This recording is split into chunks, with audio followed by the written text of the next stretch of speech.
Thank you for joining us for the 2-minute drills, previews, and predictions for this week's big games in the Hacienda League, right, Freddie. Two biggies. And there are two biggies. And how could there not be in this league where 5 out of the 6 teams have winning records entering league play this week? Poor Walnut. Yeah, Walnut shouldn't even be in this league. Poor Walnut. Yeah, they really shouldn't be in this league. Maybe Bonita should be. Maybe Glendora should be. But that's where it's at right now. 5 out of the 6 teams. Should be. A lot of people think San Dimas football should be in this league. Boy, that would be interesting, but I think that might be too much. Los Altos and Charter Oak both enter league play at 5-0, and there's been discussion, Freddie, the whole season about which one of these teams should be number 1 in the Tribune rankings, which one of these teams should be it's a debate ahead of the other one in the all-encompassing rankings. Right now, you have Charter Oak ahead of Los Altos. No, I have Los Altos number 1. Oh, do you? Charter Oak number 2, and Almont number 3. Okay, now is that because of the injury to Clemenson? Yes. So it's not anything that happened wins-loss wise. No. If Clemenson was playing, they would be number 1. Charter Oak would be number 1. Because if you look at what they did with Clemenson up until that day, I was at the Damien game when he got injured. Same here. Yeah, we were both there. that would have been a blowout. They were well on their way to winning that game by 30 points. It became a competitive game. Right. And then you look the next week. It took a lot for them to put away South Hills. Right. So they it's not that easy to just throw in a backup quarterback. There's a reason some of these guys. I mean, Clemenson was a really talented. He was on his way to being the area player of the year. The way he was playing. They were blowing everybody out, and that game against South Hills gave me a little pause. And meanwhile, Los Altos, they've just been, it's the wrecking ball to everyone. Tyler Nevins has just been unbelievable. Right. And so I have Los Altos number 1. I think right now, if they played on Friday, I'm picking Los Altos, but that game won't happen for a couple of weeks. Isn't that awesome, man? The area that Los Altos is number 1 again in the area. Yeah. But you know what? Are they going to be there after this week? That's the question, because Diamond Ranch is coming to the Heights. Yeah. And Diamond Ranch is no slouch, Freddie. Diamond Ranch is dangerous. They got up 14-0 on Bonita, and then Bonita scored the next 39 points, and it was a real head scratcher of a loss for Diamond Ranch to go into league play with. But they played a team like Burroughs that has a stud running back that basically does a lot of what Los Altos does, and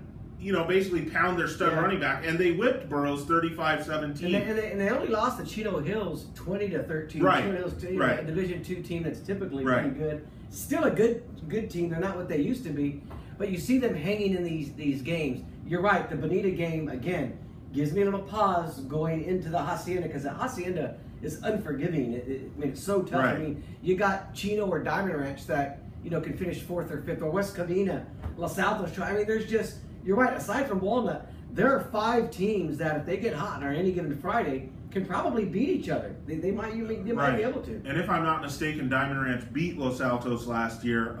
It's going to be a crazy league. It has the potential to be. Right. We'll see. I still think Los Altos and Charter Oak are the cream of the crop. Although Charter Oak concerns me a little bit just because of what happened last week. This game we're going to talk about right now, Charter Oak at West Covina on Friday. Yeah. That's the other big one. Yes. That's going to be a great game. And the reason can play defense. The reason that is that way, Freddie, is because West Covina, after starting the season 0-2 with losses to Colony and to St. Francis, has rattled off 3 straight wins. And here they come. They're 3-2 entering league play. They're playing very well. And now here comes Charter Oak, 5-0, but missing the heart and soul of their offense in Clemenson. Does that make them vulnerable in this spot? I mean, you saw the South Hills West Covina game on a Saturday night. Yeah. West Covina blew them out. Right. I mean, they barely broke a sweat, right? 35-7 or something like that. Then Charter Oak had to work into the 4th quarter to beat South Hills. And I forget. What does that mean for this game? Yeah. Well, it means that they only had 4 or 5 days to prepare for that game. And you say this about Charter Oak, and I think you had a great quote from Los Altos coach Dale Ziola when you asked about the quarterback situation. In the paper today, he said, Charter Oak, we're not worried about trying to quarterbacks fall off trees over there. Yeah. So you're looking at a situation where now they're coming off a bye week, and Don Farrar is a great offensive coordinator. He always does well with quarterbacks. They've had 2 weeks now to prepare for this game, 2 weeks of practices. Right. So I expect them to be a little bit more efficient through the air this week. I don't think their offense is going to still be what it was under Clemenson, but I think it's going to be a little improved. Problem is, if you look should get better weekly. Yeah, if you look at West Covina, they've been really, really good defensively, especially in these last 3 games. Right. And you got 2 teams that are really good. Charter Oak is probably, to me, the best defense in the area. It's going to be hard for West Covina to put up points against them. I'm looking at a real low-scoring game. I'm thinking this could be a 17-14, 14-7 type of game. And I'm going to go with Charter Oak. I mean, I was thinking of calling this upset, but I felt like such an idiot a few weeks ago taking Damien to upset Charter Oak and the way that turned out, and I had to wear the freaking helmet all week on my avatar. I'm not doing that this week. I think Charter Oak's still good enough to beat West Covina. Yeah, but the thing is, Freddie, Charter Oak has to switch its tactics here. They're gonna, and West Covina knows this. Charter Oak is good enough to win this game with just riding its defense. Defense is still fantastic. Like you said, the QB situation will get better and better. They also just got in a transfer who from South Hills, O'Leary. He won't be eligible for this game. Yeah, he's not even. They haven't even put him down. But down the road, that makes you wonder if they know that Clemenson's not coming back. You've said you don't think he's coming back. I think he might come back in time for playoffs. You know, hopefully he's a baseball player first, I hear. So I think he's going to make sure he's ready for the baseball season. That's my whole. He's a baseball player first, but I mean, he was building himself into a pretty good legend as far as football. And you could tell when he got hurt that day how big it was to him. I mean, he wants to play. West Covina just had Charter Oak's offense simplified, though, for this game. I mean, because West Covina has struggled in recent years, not the CIF championship years, but in recent years against teams that can pass. I'm not sure Charter Oak can spray it around the yard. So now this game becomes a little simpler for West Covina. I'm a little worried for West Covina, though, that running back Henry Martinez, who missed all last year with a knee injury, but 2 years before that was a 1,000-yard rusher. He hurt his knee again. He's done for the year. That's tough. But I believe that happened in the St. Francis game. So this 3-game winning streak has happened without Martinez. This is what you said, I think. It's a defensive struggle. It looks like it's going to be a close game. Yeah. West Covina's full of confidence. If Majori and Murphy can land that one big haymaker early, a trick play, a kickoff return, something to get up 7-0, you know, some type of lead like that, and put a little fear into Charter Oak. That's where I want to see Charter Oak.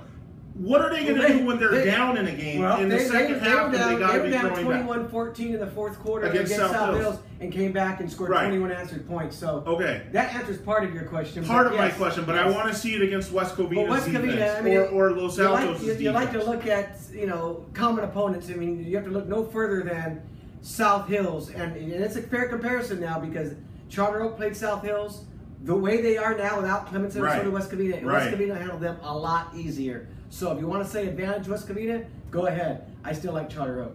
Lou Farrar, 4 or 5 CIF championships? Five. Mike Majori, 3 CIF championships. Yeah. 2 of the better coaching staffs in the area, if not the very best, going at it here. Across town, Dale Ziola wants to get to that level. He's going to have to beat Diamond Ranch, and they didn't do it last year. Do you got Los Altos beating Diamond Ranch? I do, because I think... Is that game close? I don't think so. I disagree. I think at home, I think Tyler Nevins is... he ran wild last week against a pretty good team. What do you have, 6 touchdowns or something? Or is it 5 touchdowns? Was it against Newport Harbor? Right, he was the athlete of the week. Yeah, I mean... It was before their bye. Yeah, it was, that the last game that they played. Yeah. I just think he's such an animal, and they're on their new surface now over at Los Altos, which just benefits him. He's not playing on that crappy field that they used to have. Well, that would actually benefit him, right? Wouldn't this guy like to run and bunt? No, I think this is perfect for him. And I just think Los Altos... This guy's an SUV, man. Yeah.